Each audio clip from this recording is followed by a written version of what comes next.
m'appelle Sob Laiteli, je suis le responsable de communication de l'Association guinéenne des écoles privées. Ok, M. Sow, je commence par vous féliciter toute l'équipe qui est derrière vous pour ce brillant exploit que vous avez pu ramener en Guinée, parce que je crois que c'est le premier. La Guinée participe à beaucoup de compétitions, mais je ne me rappelle pas d'avoir vu la Guinée devenir champion du monde dans une compétition. Pour l'instant, je ne sais pas si très jeune, peut-être que ça s'est déjà passé. Félicitations à vous et à toute l'équipe qui est derrière vous. Et ça fait quoi d'être champion du monde? Bon, moi je ne suis pas champion du monde, c'est les enfants qui sont champions du monde. Peut-être que je les ai coachés, mais voilà, c'est des enfants qui sont vraiment champions du monde. C'est eux qui ont fait ce travail en fait. Donc avant tout d'abord, s'il y a quelqu'un à féliciter, ce sont ces enfants et leurs parents et tous les encadreurs qui les ont soutenus. Tout ce qu'on a fait en fait, c'est d'aller dénicher ces talents, parce qu'il y en a partout en Guinée, les faire connaître et aussi les pousser à exceller. Et ils ont prouvé qu'ils sont capables en ramenant ces deux prix en Guinée. Ouais. En tout cas, félicitations, et vous êtes champion du monde, parce qu'une équipe sans entraîneur ne peut pas aller très loin et tout passe par la tête. Merci. C'est vous la tête. Merci. Bon, ce n'est pas la première fois que la Guinée participe à cette compétition. Je crois que ça fait la 3e année consécutivement. La première année, ça s'est limité en Guinée, je pense bien. Et la 2e année, on est venu jusque-là, mais bon, on n'a pas eu la chance qu'on a eu cette année. Qu'est-ce qui a fait la différence cette année par rapport aux autres années? Je pense que, comme on le dit, c'est le cycle de l'expérience en fait. On a repris ce projet il y a 3 ans. Donc la première année, la Guinée n'avait même pas participé à l'étape internationale. On avait organisé localement pour expérimenter, pour voir voilà, comment ça se passe.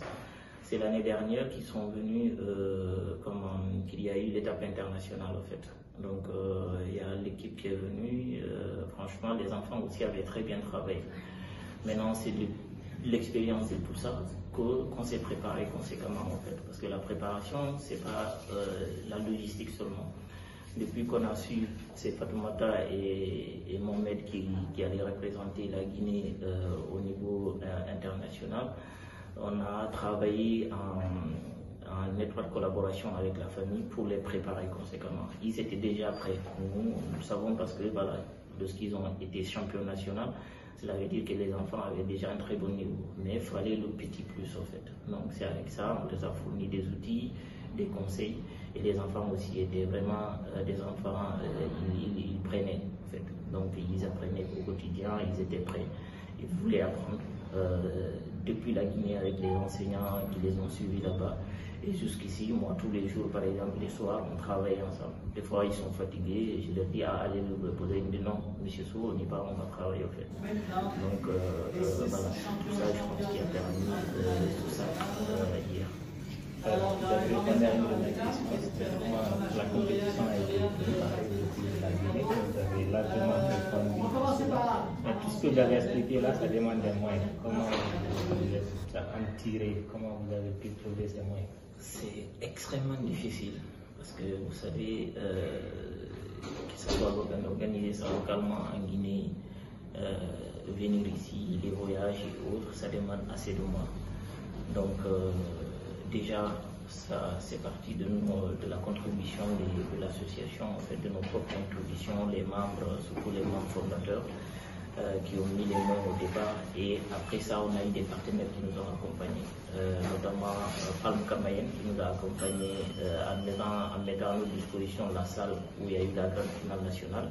Il y a Orange Guinée qui a financé les 2 billets des 2 enfants. Il y a Air France qui nous a accordé des réductions au niveau des billets. Et il y a beaucoup d'autres entreprises aussi qui nous ont accompagnés, notamment Tiam et Associés. Quand je prends aussi l'entreprise Diomi, Amalprint, par exemple Amalprint, tout ce qui est support de communication, les trophées et autres. Je peux dire que c'est l'une des entreprises qui a été la première à nous accompagner depuis la première année en fait. Donc il y a assez d'autres aussi entreprises qui nous ont accompagnés, notamment Decaut, la Cré familiale. Donc à travers leurs mois, et c'est ce qui a produit ce résultat aujourd'hui. Voilà, c'est carrément le secteur privé qui a piloté sur le plan local. Et quelles sont les difficultés rencontrées? Parce qu'il y a des milliers de Mohamed Traoré et de Fatoumata Bari dans les écoles publiques. Et vous êtes acteur de l'éducation, vous connaissez un peu les difficultés qu'il y a. Parce qu'au départ, il y avait des candidats des écoles publiques. En fait, la compétition, elle est ouverte à tout le monde. En fait. Au niveau national, les écoles privées et les écoles publiques, c'est la condition même en fait que la fondation ici a posée. Parce que c'est la compétition se veut inclusive en fait. Donc il y a des écoles privées et des écoles publiques en fait. Donc mais les résultats ont fait que c'est les écoles privées qui ont gagné au niveau national. Sinon au départ il y avait des écoles privées et des écoles publiques dans la compétition en fait. Et ce que vous avez dit, il y a des milliers de Mohamed Traoré en Guinée, des Fatoumata Bari, ça se confirme parce que franchement, vous savez, on a tendance à tout peindre en noir chez nous. Mais je pense qu'il suffit juste d'aller voir en fait, dans les écoles, dans les familles, voir que franchement on a du talent en fait. Il suffit juste de les cadrer et aussi de les mettre sur la bonne voie en fait. C'est là le rôle des familles en fait. Quand je prends l'exemple des enfants qui nous ont représentés ici, moi j'ai vu la présence de la famille en fait. Ils étaient là à tout moment, ils étaient présents, ils étaient là, ils mettaient les moyens à leur disposition, que ce soit pour travailler, que ce soit pour les réconforter.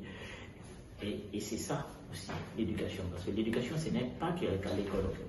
Donc c'est pour cela qu'il est très important aussi de rappeler cela en fait.